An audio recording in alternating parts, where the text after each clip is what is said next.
mai fi altă. Știți ce spune Scriptura cuvântului Dumnezeu, Evrei 9:27? Omului este rânduit să moară o singură dată. Și acolo nu se pune punct, urmează virgulă și spune și după asta vine judecat. Să nu crezi că viața este doar ce se referă aici pe pământ, să mănânci, să bei, să te simți bine, să te desfătezi și cam asta înseamnă viață. Și spui încolo pe la pensie o să se întâmple ceva și cu mine. Încolo pe la pensie o să mă duc, că văd că primarul tot insistă cu evangelizări. O să mă duc și eu la pocăiță. Ai venit în seara asta din respect, Doamnă, care ești aici. Și vreau să spun că Dumnezeu îți cunoaște nopțile care ai trecut și te-ai zbătut în anumite greutăți și dureri și te-ai gândit, dacă în seara asta mor, acum este momentul în care Duhul Sfânt al lui Dumnezeu ți se adresează cu mesaj și spui, oare o să ajung la atei și Dumnezeu ți-a dat viață și ești aici. Asta este chemarea lui Dumnezeu pentru tine. Acum cât e ușa deschisă, acum cât e harul mântuirii, acum cât inima îți mai bate, acum când auzi mesajul lui Dumnezeu, ia o decizie pentru salvarea sufletului tău. Nu există altă posibilitate. Nu există alt loc unde poți să fii mântuit decât aici, între cer și pământ, atâta vreme cât ești în viață. Mă rog din toată inima, Dumnezeu să te binecuvânteze. Dumnezeu să te cerceteze, tânăr și doamnă și domnule care ești aici, frate și soră, indiferent dacă ai încheiat legământ, mergi la biserică sau ai mai rănit-o. În seara asta vreau să spun că ce seamănă omul, aceea va și secerat. Dacă aici, în viața asta terestră, trăiești de unul singur, respingi mesajul lui Dumnezeu, respingi chemarea lui Dumnezeu, respingi Evanghelia lui Dumnezeu, calci în picioare cuvântul lui Dumnezeu. Vreau să spun că acolo te îndrepți spre destinul de care ți este greu să auzi, despre care ți este groază să vorbești, dar acolo te vei îndrepta și acolo te îndrepți cu pași și repezi. Ori în seara asta vreau să spun că totuși există o șansă atâta vreme cât ești în viață. Dumnezeu să te binecuvânteze. Am trăit momente de șoc, nu de multe ori, dar recent. Îmi duc aminte, la finalul anului 2023 m-am întâlnit cu fratele Pavel, îl chema, din Arad. Era frig afară tare. Spun, frate Pavel, dumneavoastră, nu porți căciulă. Eu sunt perfect sănătos, Timoteu, să către mine. Voi ăștia tineri umblați, dar era frig afară, își băteau în vânt. Am spus, frate Pavel, dar totuși e frig, vă puteți îmbolnăvi. Nu. Și am din vorbă în vorbă mai povestit, fratele Pavel îmi spune de soția lui care are cancer de mai mulți ani. Și cu lacrimi în ochi îmi spune de durerea care o are în suflet și de necazul care a venit peste casa lor și a spus, mă tem să nu moară Marinic. Și vreau să vă spun că la distanță de o lună și ceva am primit un anunț mortoar. Fratele Pavel a încheiat alergarea pe pământul acesta. Om care n-a fost la analize niciodată, care n-a avut probleme cu inima. A făcut infarct și a plecat și sora care e cu cancer e tot în picioare și azi. Deci ai crede că dacă buletinul de analize a ieșit bine, de ce crezi că mai ai viață lungă? Vreau să spun că nici CNP-ul, nici vârsta din buletin, nici datele din buletin, nici numele nu-ți confirmă siguranță că vei mai trăi peste o lună. Nici sănătate, spui, flăcău mă fac. Și s-ar putea la noapte să pleci. Că viața este în mâna lui Dumnezeu. Viața este în mâna lui Dumnezeu. Dumnezeu te ține controlul și peste moarte și peste viață. Indiferent că ești tânăr, am fost la multe mormântări de copii și de adolescenți și de tineri. S-au gândit, avea viitorul în față. Nu te gândi că mai ai mult de trăit. Gândește să trăiești cu folos astăzi. Acordă importanță sufletului tău. Gândește-te la veșnicia ta, că viața asta într-o zi se va încheia. Dar ai o singură șansă, atâta vreme cât inima îți bate. Primește-L pe Iisus Hristos ca Domn și Mântuitor. Mă rog din toată inima, Dumnezeu să binecuvânteze întreaga audiență. Mă rog din toată inima ca în seara asta să iei decizii înțelepte pentru salvarea ta, pentru veșnicia ta. Dumnezeu să vă binecuvânteze. Trec mai departe. În al patrulea rând, spune aici, în nimeni altul nu este mântuire. Nu este sub cer niciun alt nume dat oamenilor, și auziți, vă rog, în care trebuie să fii mântuiți. A ce vă sună când auziți cuvântul trebuie? Parcă mi-ar fi plăcut și ar fi mai vizibil să fie scris cu majuscule trebuie, acest trebuie. Și cu roșu și subliniat ca să-ți sară în ochi. Știți ce înțeleg în al patrulea rând în seara asta? Că nu există lucru mai important decât mântuirea. Că nu există lucru mai important decât mântuirea. Sunt importante casele. Da, să ne simțim bine, să avem confort. E important să ai mașină, e importantă sănătate. Dar vreau să spun că astea într-o zi se vor încheia. Într-o zi se va pune punct. Dar știți ce vreau să spun astăzi? Că nu există lucru mai important decât mântuirea. Trupul acesta, spune Apostolul Pavel, e ca o casă care într-o zi se învechește. Casa aceasta într-o zi se va descompune. Dar sufletul, comoara pe care o purtăm în acest trup este nemuritor. Și ce a spus Iisus Hristos, Fiul lui Dumnezeu, Luca 9:23? Ce-ar folosi unui om să câștige toată lumea dacă și-ar pierde sufletul? Am întâlnit atât de mulți oameni care au posibilități, posesiuni, au conturi, au bani, au poziții, au măsini luxoase, dar nu sunt fericiți. Păcatul niciodată nu te va face un om sătul. Păcatul niciodată nu te va face un om împlinit. Bunăstarea, belșugul, relaxarea, concediile, vacanțele nu-ți va aduce un climat de calitate în familia ta. Am întâlnit oameni care au spus să programăm din timp să fie un concediu mai wow. Că nu prea ne-am simțit bine, am venit mai obosiți. Toate sunt bune și cu folosul lor, dar nu importante. În această seară aș vrea să te chem să îți reașezi prioritățile. Că Dumnezeu a suflat în om suflare de viață. Și spune, e după chipul și asemănarea lui Dumnezeu sufletul tău. Trupul acesta, într-o zi, cum am spus mai devreme, pleacă. Suntem supuși slăbiciunilor morții și a putrezirii, dar sufletul este nemuritor. Și a spus Apostolul Petru aici, trebuie să fii mântuit. Știți ce am învățat de la Domnul Iisus, să mă aduc aminte de cuvintele pe care le rostește? Spune în Matei, capitolul 18, dacă mâna ta sau ochiul tău te face să cazi în păcat, taie-l și scoate-l de la tine. Adică dacă mâna ta te face să cazi în păcat, taie-ți mâna repede. Dacă piciorul tău te conduce spre groapă, spre păcat, taie repede piciorul.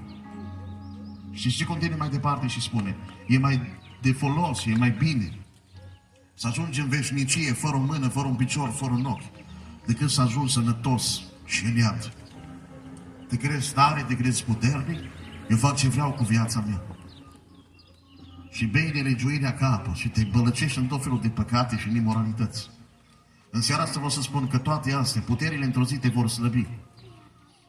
Banii într-o zi își vor face aripi, că repede se duc.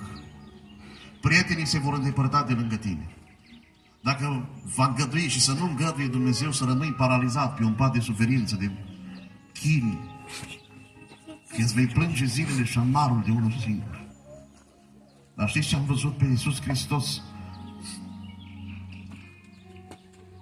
A spus, e mai ferice de tine să ajungi fără picioare și fără mâini în cer.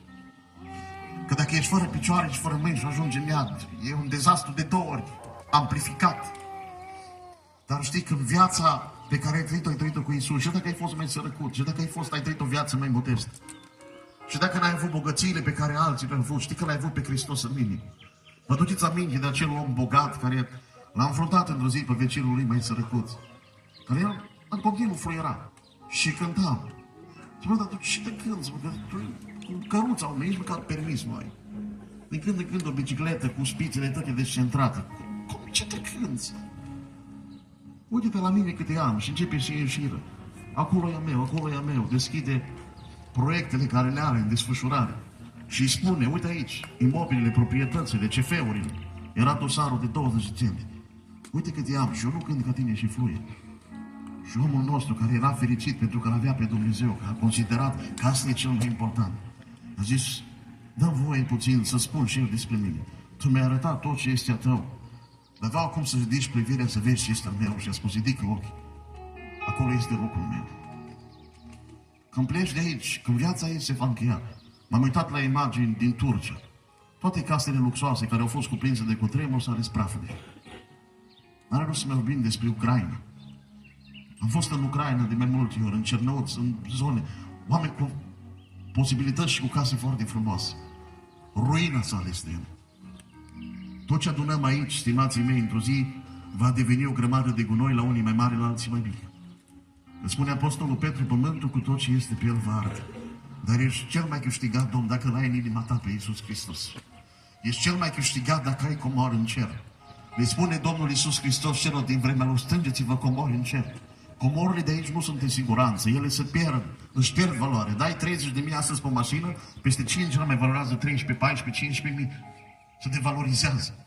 Dar comorile pe care le adun în cer, nu se mai devalorizează niciodată. N-ai vrea în seara asta să îți reorientezi, să-ți rearanjezi prioritățile? Nu pot să nu-mi aduc aminte de versul unei cântări care spun, când o clipă cu el aici, e uimire. Ce va fi în veșnicie. Aici, la cântarea tinerilor, am simțit prezența lui Dumnezeu. Am simțit Duhul Sfânt al lui Dumnezeu. E ziua rosarilor. Dar au fost câteva momente. Dar în cerul lui Dumnezeu, acolo totul este glorios. Ne-ai vrea și tu, stimată Doamne, care ești aici. Și vă respect pe fiecare dintre dumneavoastră. Am cuvânt de apreciere pentru toți cei care ați venit acum, în seara asta aici și în serile trecute. Dar vreau să vă spun că nu există lucru mai important decât mântuirea, decât sufletul, decât veșnicia. Și vreau să închei și mă apropii de momentele de final, spunându-vă două concluzii. Că nu există loc mai urât decât iadul. Ați auzit de Tichilești vreodată? Eu n-am fost la ATI și nici n-aș vrea să fiu vreodată acolo. Dar vreau să vă spun, tot ce imaginile pe care le veți voi de groază în mintea voastră acum sau l-ați văzut vreodată, nu se poate, sunt incomparabile cu viziunea din iad. Ce se întâmplă acolo? Spune Biblia despre un bogat și unul Lazar, pasaj care se citește la mormântări. Spune că un om a trăit o viață plină de veselie, era belșugul la el, nu ducea lipsă de nimic. Era în continuu happy, o viață plină de veselie și strălucire. Și la ușa lui zăcea un sărac. Ăsta era sărac, necăjit, dar avea în inima lui pe Hristos, avea mântuire. Și spune că viața așa unul și altul s-a încheiat și a devenit istorie. Dar că bogatul de altă dată acum ajunge în chinuri și se uită și strigă: Părinte Avram, îi trimite pe Lazar să-și moaie degetul, să vină să mă răcorească. Auziți ce este nead? Strigăt. Auziți ce este nead? I-a spus: sunt chinuit. Auziți ce e nead? Chin. Văpaia aceasta. Nu vă putem descrie locul mai groaznic decât iadul. Iadul n-a fost făcut pentru oameni de la Milova, de la Otvoș, de la Lipova, din Banat, din Ardeal, din România sau din lume. Iadul, spune Scriptura, că a fost făcut pentru diavol și pentru îngerii lui. Numai că oamenii îmbrățișează modul acesta de a trăi viața demonic. Păcatul este rădăcina tuturor relelor. Este rușinea care te va conduce spre cel loc. Dar vreau să închei mesajul cu o veste bună în seara asta, spunându-vă că nu există loc mai frumos decât cerul. Ați auzit de Miami, de Tenerife, de Dubai, de aeroportul ăla din Qatar? Foarte multe poze, imagini, cascade de Niagara, America, o grămadă. Vreau să vă spun astăzi că cerul este cel mai minunat loc. Auziți ce spune Ioan în Apocalipsa 21? El va șterge orice lacrimă. Acolo în cer nu se plânge. Acolo în cer nu întâlnim autospeciale de la smurți sau de la pompieri. Acolo în cer nu auzim sirene și alarme de război. Acolo în cerul lui Dumnezeu nu există pene de curent și infrastructură distrusă. Acolo în raiul lui Dumnezeu nu există boală, nu există întuneric, nu există moarte, nu există durere, nu există chin, nu există suferință. Locul acela l-a pregătit Iisus Hristos pentru cei care îl urmează. A spus Domnul Iisus așa: mă duc să vă pregătesc un loc, ca acolo unde sunt eu să fiți și voi. Lucrăm la casele noastre cu materiale din Dedeman sau din orice alt magazin, făcute de oameni. Și lucrăm câțiva ani să putem oferi confort casei noastre. Dar vreau să vă spun astăzi un lucru care aș vrea să vă încurajez. Iisus Hristos, Domnul, a plecat de peste 2000 de ani în cer și tot lucrează la casă. Și nu lucrează cu beceau de la Macon sau de nu știu de la ce marcă. El lucrează, e masterul ziditor și nu este urmă de mână omenească acolo. Acolo este locul pe care l-a pregătit Iisus pentru cei care îl iubesc. N-ai vrea în seara asta să te întorci cu fața spre Dumnezeu? N-ai vrea în seara asta să te gândești că ai și tu nevoie de mântuire? Vreau să vă spun astăzi cu toată dragostea, așa, în aceste momente, că sunt foarte obosit și epuizat, și eu și echipa de la Răspândim Lumină. Vreau să vă spun astăzi că nu am venit la Milova pentru că n-am avut ce face. Aceste evenimente constituie și suportul un sacrificiu și o epuizare, o oboseală pe care nu puteți să vă imaginați. E munca din spate pe care nu știe nimeni. Dar am venit să aduc o veste bună oamenilor care se îndreaptă spre ea și să le spunem că există șansă. Iisus Hristos este Cel ce salvează din toate mocirile lumii. Că te-a tărât diavolul și păcatul prin toate nenorocirile. Și ai spus-o la un pas să-mi pierd familia. Am întâlnit bărbați care m-au spus: m-am consumat droguri, mi-am nenorocit copiii, mi-e rușine să dau față cu ei. Dar acum vreau și eu să mă întorc la Iisus Hristos. Mă primește? Astăzi aici la Milova e Iisus Hristos cu brațele deschise pentru tine. E Fiul lui Dumnezeu care a acceptat să moară nu pentru că a fost vinovat, că n-a fost vinovat. Și a murit pentru cei de la Milova, aici un sat mai izolat. Pentru cei din Arad și din lumea întreagă. Și spune Iisus Hristos așa, toți care vin la mine nu-i voi izgoni afară, dar nu contează câte păcate am făcut. Știți ce am citit despre Iisus Hristos, despre Dumnezeu? Că El nu obosește iertând.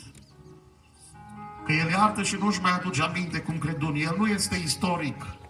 Hardul lui se șterge și nu-și mai aduce aminte de păcatele tale.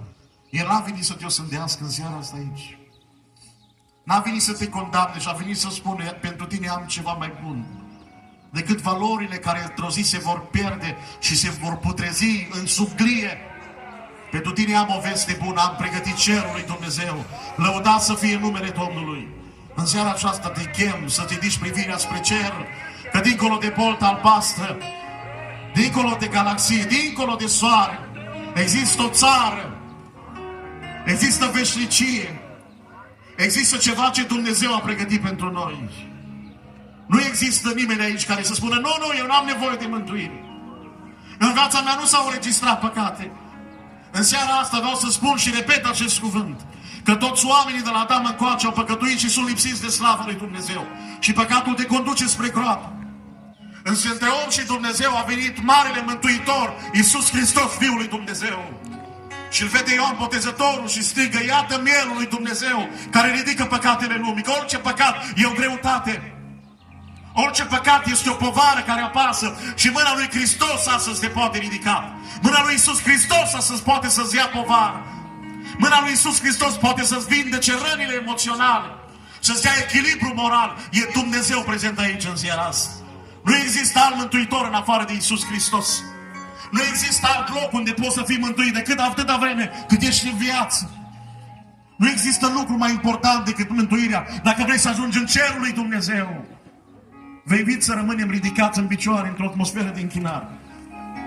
Vreau să cântăm o cântare frumoasă care spune, Doamne, vin și îngenunchez. Nu simți nevoia să îngenunchez și tu înaintea lui Iisus Hristos în seara asta? Și refrenul care spune, eu de tine am nevoie? Am nevoie mare. Vrei să cânți împreună cu noi cântarea asta? Vreau să vă întreb, este cineva sub cor care are nevoie de Dumnezeu? Eu sunt în fața dumneavoastră și declar că am nevoie de Dumnezeu. Eu nu vreau să plec de aici fără de Dumnezeu, nici azi, nici mâine, nici peste o săptămână. N-ai vrea să cânți împreună cu noi, eu de tine am nevoie. Lasă-ți inima ta în această seară să se deschidă pentru Dumnezeu. E Iisus Hristos cel care știe să-ți facă bine. Nu vrem să umblăm la sentimentele nimănui. N-ar vrea să manipulăm pe nimeni. Respectăm demnitatea fiecărei persoane. Dar vreau să te conduc în zona aceasta închinării și să spui, Doamne, și eu am nevoie de tine. Împreună cu tinerii, așa în surdină, vrem să cântăm cu toți. Gândește-te bine la viața ta, la mântuirea ta, la veșnicia ta. Spune lui Dumnezeu că ai nevoie de El. Aleluia! Am nevoie, am nevoie mare, Tu ești neprihănirea mea, cea mea apărare. Ai nevoie de El? Eu de tine, Eu de tine am nevoie. Cântă pe am nevoie. cea mai mare nevoie este nevoie de Dumnezeu. Nu de bunăstare, nu de rugăciune, nu de salvat și de senzație. De Dumnezeu care ne garantează veșnicia, care oferă mântuire și iertare. El este salvarea noastră. El ne aduce victorie. Aleluia! Doamne, vin și îngenunchez. Nu vrei să îngenunchez și Tu cu noi? Doamne, vii și îngenunchez.